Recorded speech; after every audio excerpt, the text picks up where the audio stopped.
Bonsoir à toutes et à tous, bienvenue sur Monaco Info, voici le sommaire de ce lundi 5 juin. Énorme succès pour le concert événement de l'Orchestre Philharmonique de Monte-Carlo. Carmina Burana a répondu à toutes les attentes devant une salle comble. Reportage à suivre dans un instant. Notre invité ce soir s'appelle Denis Almond, il est le directeur scientifique du Centre scientifique de Monaco et il a conduit une mission sur les coraux. De nouvelles découvertes primordiales pour la santé humaine ont vu le jour. Et puis on vous dévoilera dans ce journal le riche programme de la mairie de Monaco concernant les animations à retrouver cet été. De belles surprises vous attendent. À l'occasion de l'une de ces journées portes ouvertes, la MAPEI a organisé une vente caritative. Nous vous emmènerons la découvrir. Et pour finir cette édition, Vincent Vatrican vous parlera du prochain film à visionner le mardi 13 juin à l'Institut audiovisuel. Il s'intitule Le songe de la lumière. Mais nous débutons ce journal avec le sourire grâce au Monte-Carlo Stand-Up et Comedy Festival en collaboration avec Grosse Prod qui présente ainsi FestiSmile. C'est un spectacle caritatif en faveur de l'association Les Enfants de Francky. Il a eu lieu ce samedi au Théâtre des Variétés. Vanessa Dessy et Thomas Deus étaient sur place. Moi j'ai des origines italiennes, voilà. Par contre, voilà, seulement des origines. Non, je parle pas un mot d'italien. Ok, je vous dis pire, ce soir on est ensemble, je coupe mes spaghettis, je mange des pizzas à l'ananas, voilà. Un show à l'américaine avec son et lumière, 8 artistes humoristes, tous très différents, ont offert un moment multifacette. FestiSmile présente pour la première fois son tout dernier spectacle.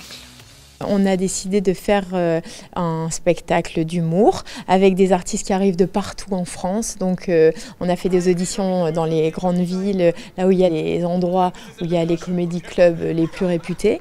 Et on a choisi des artistes vraiment parfaits pour cet événement. En plus, on a une compagnie de danse qui fait l'ouverture qui est juste incroyable. Donc ça va mettre une énergie magnifique pour une entrée de spectacle.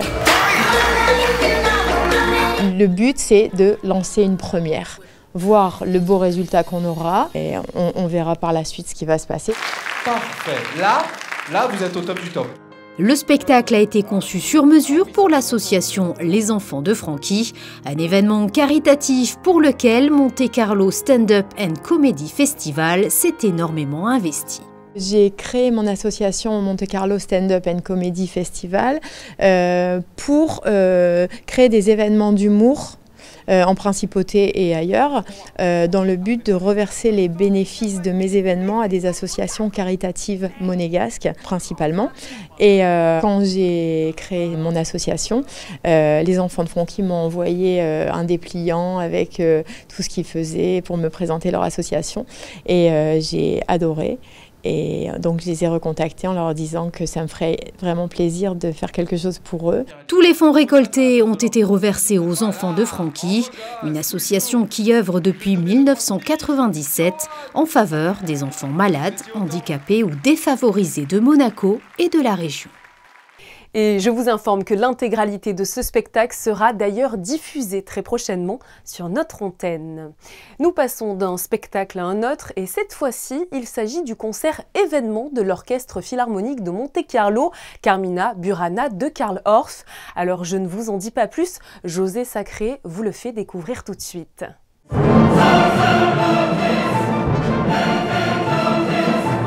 Ô Fortuna, une invocation au destin qui encadre 25 chants inspirés de chansons anonymes latines, françaises et allemandes des XIIe et XIIIe siècles, c'est Carmina Burana, la cantate scénique de Karl Orff, interprétée dimanche 4 juin sur la scène de la Salle des Princes archicomble du Grimaldi Forum par 3 solistes remarquables.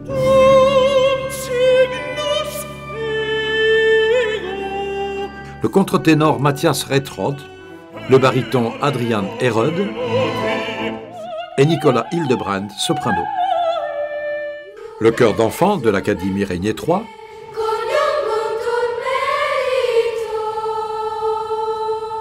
et le CBSO Chorus, chœur de l'Orchestre Symphonique de Birmingham, près de 100 chanteuses et chanteurs, et l'Orchestre Philharmonique de Monte-Carlo, sous la direction de Kazuki Yamada, directeur artistique et musical de l'OPMC, mais aussi chef principal et conseiller artistique de l'Orchestre Symphonique de Birmingham.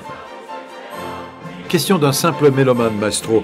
Quand on doit diriger autant d'artistes de talent qui interprètent cette œuvre belle, puissante, pleine d'énergie mais aussi de sentiments, j'imagine que cela doit être difficile de rester le chef, le maestro, et de ne pas se laisser emporter par l'émotion. Always I'm trying to be cool.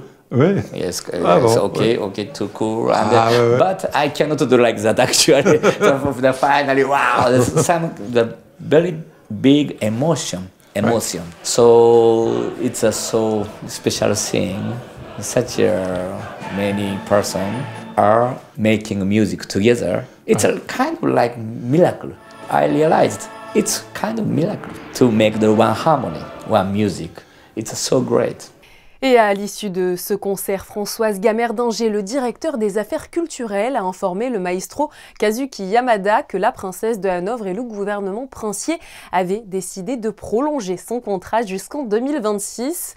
Le maestro Yamada, directeur artistique et musical de l'OPMC, était évidemment ravi de cette nouvelle qui risque aussi de réjouir les nombreux mélomanes fidèles de ces concerts. On vous emmène à présent à la finale du 45e Challenge Prince Régnier 3. C'est MI Monaco qui l'a remporté face à Vinci Construction Monaco au terme d'un match haletant qui s'est soldé par les tirs au but. Un challenge qui prend cette année encore plus de sens avec le centenaire de la naissance du Prince Régnier 3. Je vous rappelle que ce championnat de football amateur rassemble les équipes d'entreprises basées en principauté. Le prince Albert II, la princesse Stéphanie et de nombreuses personnalités monégasques étaient d'ailleurs présents au stade Louis II pour assister à la rencontre et surtout pour féliciter les grands gagnants. Le prince Albert II, accompagné de ses enfants, a aussi pu féliciter les jeunes joueurs de l'AS Monaco FC. Je vous rappelle qu'ils ont remporté cette saison la célèbre Coupe Gambardella. Ils permettent ainsi à l'AS Monaco d'inscrire pour la 5e fois de son histoire du club son nom au palmarès de cette compétition mythique pour les centres de formation. Et puisque nous parlons de football, un mot forcément sur le départ de Philippe Clément. L'entraîneur de l'AS Monaco FC a vécu samedi soir contre Toulouse son tout dernier match sur le banc de l'ASM. Le départ du coach monégasque a en effet été officialisé ce dimanche par le club de la Principauté, alors que le Belge n'a pas réussi à qualifier Monaco pour une compétition européenne. Plus d'informations à suivre avec vos experts foot. Après s'être refait une beauté, la piscine Saint-Charles a rouvert ses portes la semaine dernière et propose ainsi de nombreuses nouveautés. Les enfants, à partir de 6 ans, pourront désormais apprendre la nage par ondulation, rappelant celle des sirènes ou des dauphins. Pour les adultes, 2 nouveaux cours verront le jour, un cours d'aquagym, l'Aqua Power Plus, pour les sportifs confirmés, dans le but de favoriser par exemple l'activité cardiovasculaire, et un cours un petit peu plus détente, l'Aqua Relax, quant à lui, sera basé sur des étirements et des exercices de respiration sur une musique beaucoup plus douce. C'est une étude majeure dont les résultats viennent d'être rendus publics cette semaine. Elle porte sur les récifs coralliens dont la diversité du microbiome s'avère bien plus importante que ce que l'on pensait. Le nombre total des micro-organismes des coraux pourrait donc avoir été largement sous-estimé et l'on sait combien l'étude des coraux peut être enrichissante pour la santé humaine notamment. Le co-directeur de la mission qui a conduit cette étude n'est autre que le directeur scientifique du Centre scientifique de Monaco. Il est interviewé par Patricia Navarro. Bonsoir Denis Allemand. Bonsoir. C'est l'un des plus importants programmes de recherche sur le corail qui vient d'aboutir après 2 ans de travaux. Cela se traduit par plusieurs publications et cela porte sur le microbiome des coraux. Qu'est-ce que signifie ce terme tout d'abord ? Alors le microbiome des coraux, eh bien, c'est tout simplement en fait tous les organismes qui peuplent un corail. Un corail, c'est pas un animal tout seul, c'est en fait un ensemble d'organismes, hein, c'est un HLM en quelque sorte. Hein. Le corail constitue l'HLM et dans les tissus de cet animal, il y a toute une série d'autres organismes qui vivent. Ils ne vivent pas simplement dans le corail, mais ils participent à la vie du corail. C'est pour ça qu'on appelle cela un holobionte, c'est-à-dire un ensemble d'organismes qui vivent pour un but unique. C'est la même chose chez nous. Hein. L'homme est également un holobionte composé de bactéries, de virus et autres. Alors ce microbiome est une partie des recherches très importantes qui viennent d'aboutir. Comment se sont-elles articulées? Il y a eu plusieurs équipes qui ont travaillé en parallèle? Tara Pacifique, c'est 2 ans et demi de croisière sur l'océan Pacifique, 5 ans de travaux d'analyse des échantillons, d'extraction du matériel, d'analyse, et les premières publications sortent ce 1er juin. Une série de 8 publications vont sortir dans les journaux du groupe Nature, 5 autres publications vont sortir dans les jours qui viennent, et puis de très nombreuses autres vont sortir par la suite. Tara Pacifique, c'est une mission extrêmement ambitieuse, puisqu'elle a exploré pendant 2 ans et demi la totalité de l'océan Pacifique, plus d'une trentaine de récifs coralliens, 100 000 km parcourus, 58 000 échantillons collectés, 70 scientifiques à bord, et puis des centaines d'autres scientifiques qui ont participé aux analyses. Et parmi ces scientifiques, des équipes du Centre scientifique de Monaco, Dans le centre scientifique de Monaco, effectivement, nos chercheurs sont allés plusieurs semaines à bord de cette magnifique goélette pour étudier ces récifs du Pacifique, entre autres d'ailleurs pour faire des carottages, pas uniquement, mais pour faire des carottages sur les squelettes de coraux, afin d'étudier les conditions passées, les conditions des siècles passés dans lesquels se sont déposés ces récifs coralliens. Et maintenant, on arrive, après ces 5 ans d'analyse, on arrive donc à cette première série d'articles qui amènent des données absolument uniques dans 3 domaines majeurs. Le premier domaine, c'est toute la technique qui a été développée, et en particulier toute la génomique, les études des génomes. On a étudié, on a séquencé 2 génomes de coraux et mis en évidence un nombre de gènes un peu plus important que ce que l'on estimait jusqu'à présent, avec beaucoup de gènes répétés, ce qui pourrait jouer un rôle dans l'immunité, ce qui peut avoir d'ailleurs d'importantes applications pour la physiologie humaine. Deuxième grand domaine, c'est effectivement le microbiome, avec des découvertes absolument phénoménales. C'est-à-dire que sa diversité est bien plus étendue que ce que l'on imaginait, c'est cela ? Tout à fait. Sur les 3 coraux et 2 poissons analysés en continu, on trouve 20% de tous les microbes que l'on connaissait jusqu'à présent. Ça veut dire que la diversité de ces 5 organismes est aussi importante que la diversité de tous les microbes connus. Donc si on rapporte ça à la totalité des coraux du Pacifique, on s'aperçoit que rien que les microbes contenus dans les tissus de coraux sont aussi importants, la quantité est aussi importante que la totalité des microbes connus à ce jour sur Terre. Donc ça veut dire qu'en fait, vraisemblablement, la diversité en microbes est largement sous-estimée sur Terre. Donc c'est vraiment 2 résultats majeurs.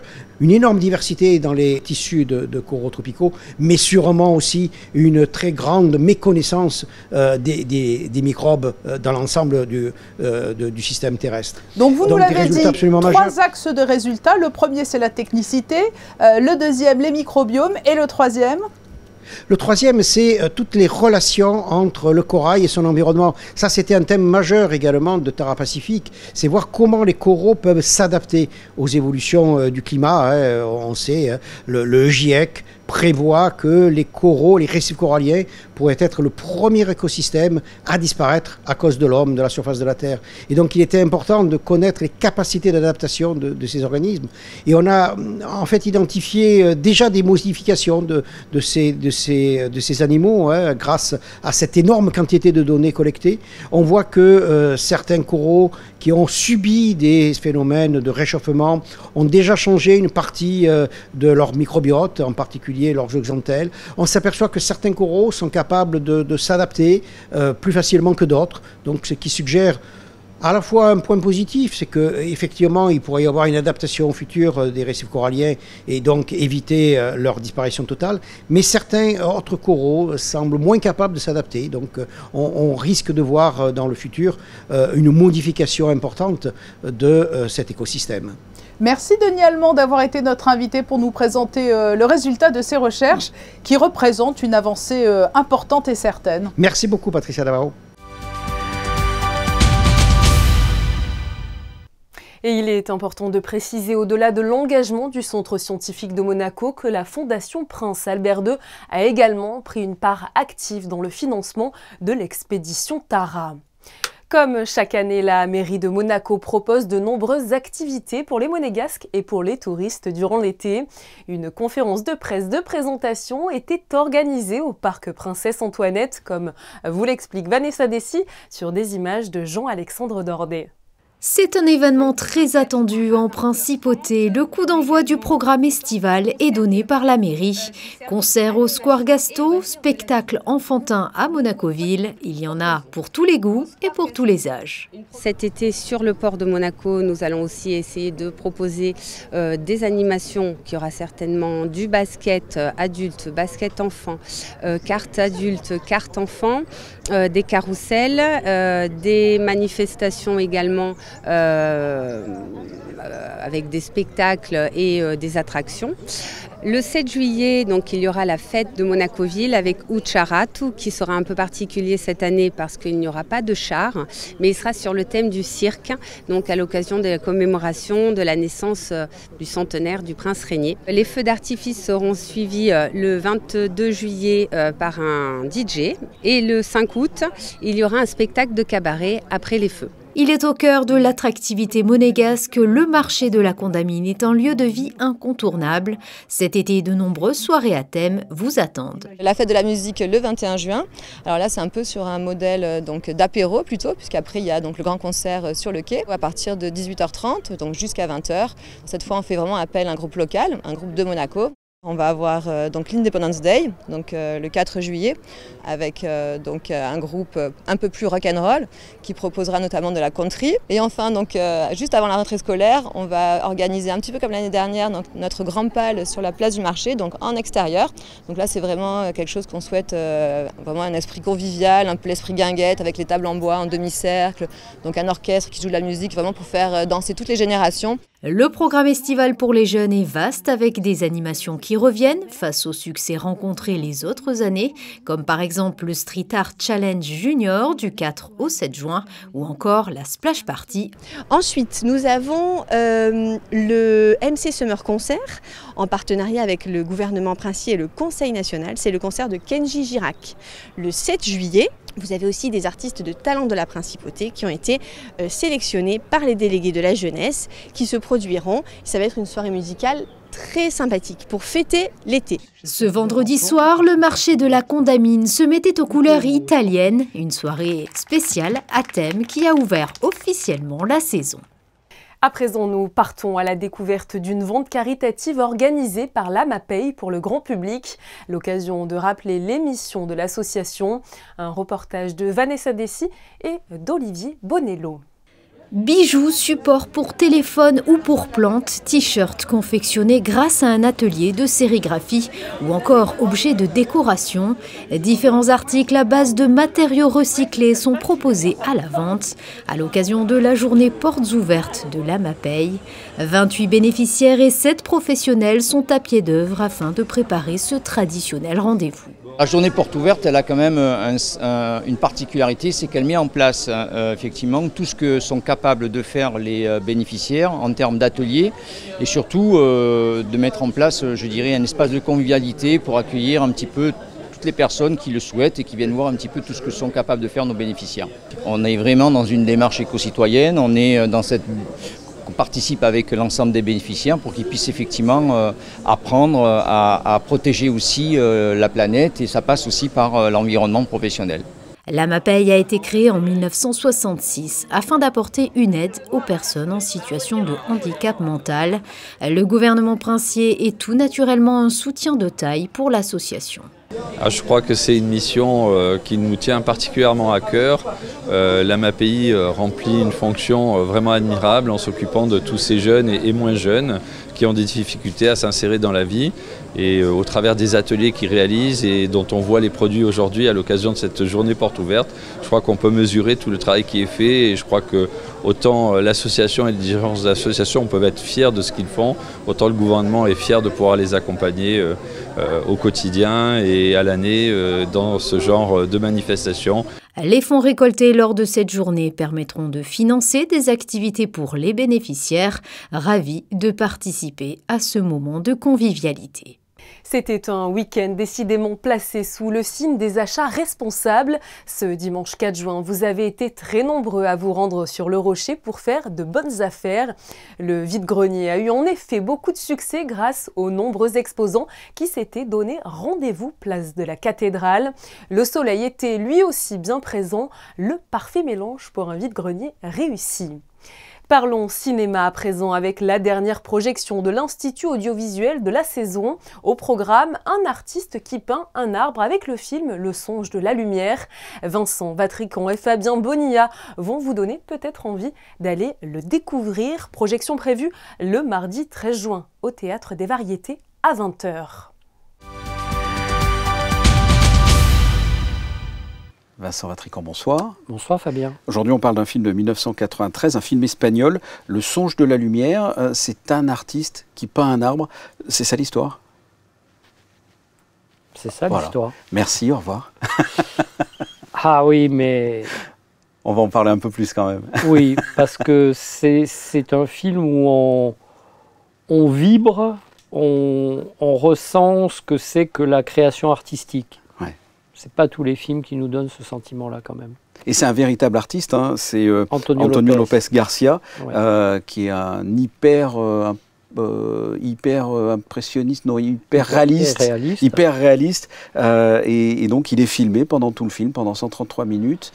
Alors, il faut dire un peu, peut-être un peu plus en détail, ce qu'est le film. Le film, en effet, propose de suivre un peintre qui, tous les jours, se rend dans un lieu et de manière méthodique place son chevalet près d'un arbre, un cognacier pour être précis, et le peint. Mais évidemment, ce qui est intéressant, c'est que nous voyons cet artiste par le biais d'un cinéaste, dont il faut dire un mot, Vittore Ricci, qui est un cinéaste qui tourne peu, très peu. Oui, parce qu'il va sortir son 4e film, là, je crois, cette année. Absolument, et qui est d'ailleurs présenté au Festival de Cannes. Dont il a eu le prix du jury pour ce film. Grand Prix en 92. Et effectivement, ce qui est passionnant de suivre, c'est comment le cinéma arrive à montrer un peintre au travail. Et qu'est-ce qu'un peintre au travail? C'est un peintre qui essaye d'abord d'apprivoiser la lumière, comme un cinéaste qui tourne en extérieur. Il a un chef-op pour ça, certes. Il a un cadreur, sans doute. Mais bon, c'est le cinéaste qui est responsable du... Son premier objectif, c'est que ces acteurs, la scène, prennent bien la lumière. Et puis, il est question de temps, puisque le peintre qui peint tous les jours pendant 2 saisons, en 90, très exactement, l'année 1990, on va voir aussi l'évolution de l'arbre et des saisons. Donc, et des fruits. Et des fruits, dont certains vont tomber. Donc finalement, de quelque chose qui a l'air d'extrêmement simple et minimal, on va s'apercevoir que tout prend une autre dimension.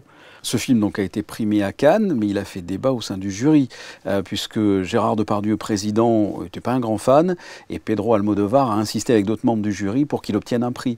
Vous m'apprenez quelque chose. Vous êtes plutôt du coup Gérard Depardieu ou Almodovar pour le coup? Oh bah franchement, Almodovar, sinon je n'aurais pas programmé ce film. Après, voilà, tout dépend quels étaient les autres films en compétition. J'ai aucun souvenir de ce qu'il y avait en 92. Après, le fait est que Vittore Ricci est un cinéaste rare qui tourne peu. Qui fait des documentaires aussi. Qui fait aussi des documentaires. Voilà, l'idée qu'un de ces films soit présenté au Festival de Cannes est en soi un événement. Voilà, pour Almodovar, c'était bon, c'est aussi un compatriote, donc c'était important de ne pas passer à côté du film. Donc j'ajoute que les spectateurs verront la toute dernière restauration en 4K réalisée par la Cinémathèque de Catalogne. Une raison supplémentaire pour aller voir Le Songe de la Lumière? Absolument. Allons voir ce film. Alors merci Vincent. Merci Fabien.